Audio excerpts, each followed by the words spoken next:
1 cup আটা আর চিনি থাকলে বানিয়ে নিন নরম তুলতুলে রসে ভরা দানাদার মিষ্টি। প্রিয় দর্শক, আসসালামু আলাইকুম।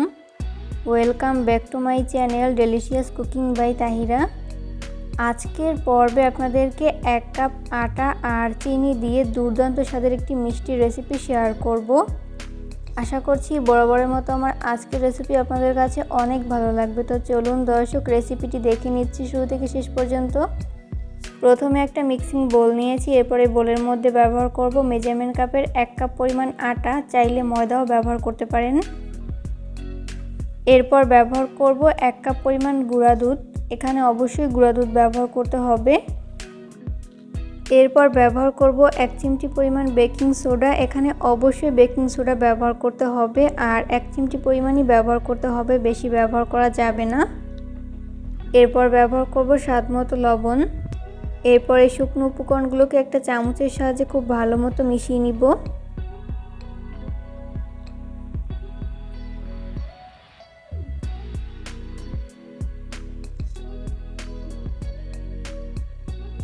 তো মিশিয়ে নেওয়া হয়েছে। এরপর আমি এর মধ্যে অল্প অল্প করে নর্মাল তাপমাত্রার পানি অ্যাড করে পারফেক্ট একটা ডো তৈরি করে নিব।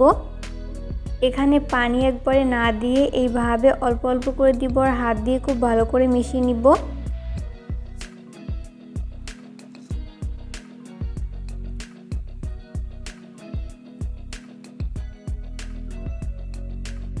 মিষ্টির এই মিশ্রণটি তৈরি করতে আমার এখানে প্রায় 1 কাপের মতো পানি লেগেছে, আপনাদের কম বা বেশি লাগতে পারে। মাখাতে মাখাতে যখন এরকম আঠালো একটা মিশ্রণে পরিণত হবে, ওই পর্যায়ে আমি এর মধ্যে ব্যবহার করব 1.5 টেবিল চামচ পরিমাণ সয়াবিন তেল। চাইলে তেলের পরিবর্তে আপনারা ঘিও ব্যবহার করতে পারেন। এরপর আবারও হাত দিয়ে খুব ভালো করে মিশিয়ে নিব।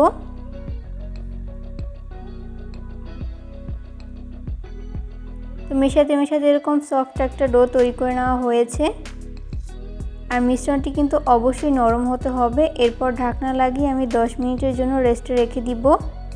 এরই মাঝে এই মিশ্রণটি পুরোপুরি সেট হয়ে যাবে। 10 মিনিট পর আমি ঢাকনা উঠিয়ে নিচ্ছি।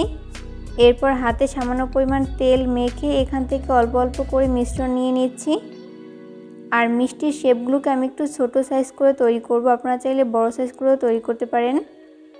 এরপর 2 হাতে তালুর সাহায্যে এইভাবে গোলাকার শেপ দিয়ে নিয়েছি। তো তৈরি হয়ে গেল আমার একটা মিষ্টি শেপ। সেমভাবে আমি সবগুলো মিষ্টি শেপ তৈরি করে নিয়েছি।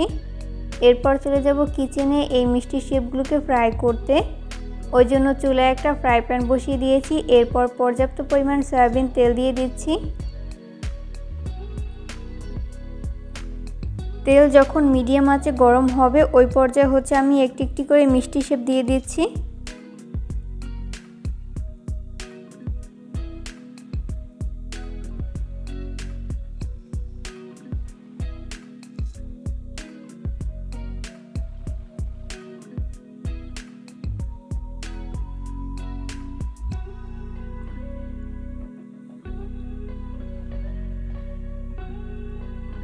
সবগুলো মিষ্টি শেপ দিয়ে দেওয়া হয়েছে। এরপর চুলার আঁচ মিডিয়াম ফ্লেমে রেখে এই মিষ্টিগুলোকে ফ্রাই করে নিতে হবে, এতে করে 2 পাশ ভালো মতো কুকড হতে পারবে।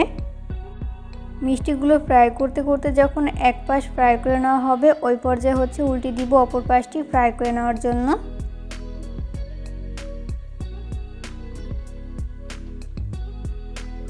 আর এই মিষ্টিগুলো কিন্তু আমি খুব বেশি ব্রাউন কালার করে ভেজে নিব না, হালকা একটু কালার চলে আসলেই তেল ঝরিয়ে উঠিয়ে নিব।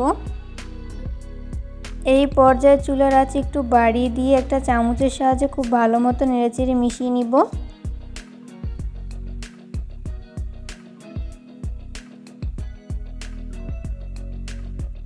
আর এই মিষ্টিগুলোকে খুব বেশি ব্রাউন কালার করে ভেজে নেওয়ার দরকার নেই, এই অবস্থাতেই আমি তেল ঝরিয়ে তেল ছেঁকে উঠিয়ে নিব। উল্টে পাল্টে যখন ভালো মতো মিষ্টিগুলো ফ্রাই করে নেওয়া হবে, ওই পর্যায়ে আমি তেল ঝরিয়ে তেল ছেঁকে উঠিয়ে নিব।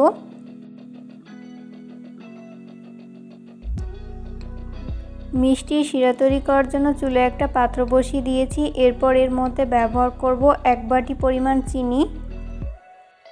খুব সুন্দর একটা ফ্লেভারের জন্য ব্যবহার করব 2টা এলাচ, আর এলাচের মুখটাকে একটু খুলে দিতে হবে, এতে করে এলাচের সুঘ্রাণ বেরিয়ে আসবে।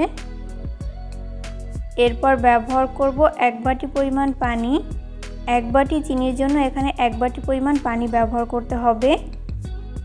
এরপর একটা স্প্যাচুলার সাহায্যে চিনিটাকে খুব ভালো মতো নেড়েচেড়ে মিশিয়ে গলিয়ে নিতে হবে। যখন চিনিটা খুব ভালো মতো গলে মিশে যাবে ওই পর্যায়ে অপেক্ষা করব এই শিরায় বলক আসা পর্যন্ত। যখন শিরায় বলক চলে আসবে ওই পর্যায়ে হচ্ছে আমি আগে থেকে ভেজে রাখা মিষ্টি শেপগুলোকে দিয়ে দিচ্ছি। এরপর স্প্যাচুলার সাহায্যে অনবরত খুব ভালো মতো নেড়েচেড়ে মিশিয়ে নিব।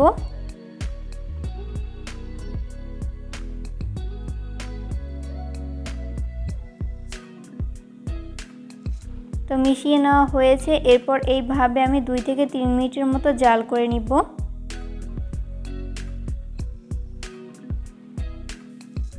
এরপর ঢাকনা লাগিয়ে আমি 3 মিনিটের জন্য জাল করে নিব।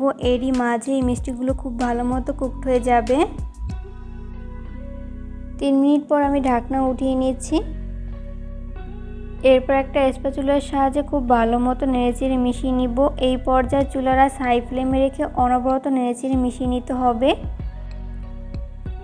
নাড়তে নাড়তে একটা পর্যায়ে দেখা যাবে যে শিরা অনেকটাই কমে গেছে।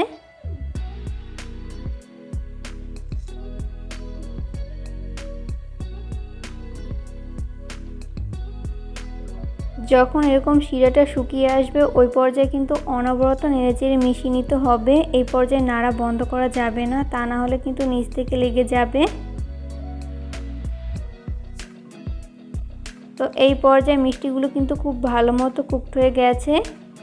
চেষ্টা করেছি রেসিপিটি সহজভাবে শেয়ার করতে। আশা করছি বরাবরের মতো আমার আজকের রেসিপি আপনাদের কাছে সহজ এবং ভালো লেগেছে।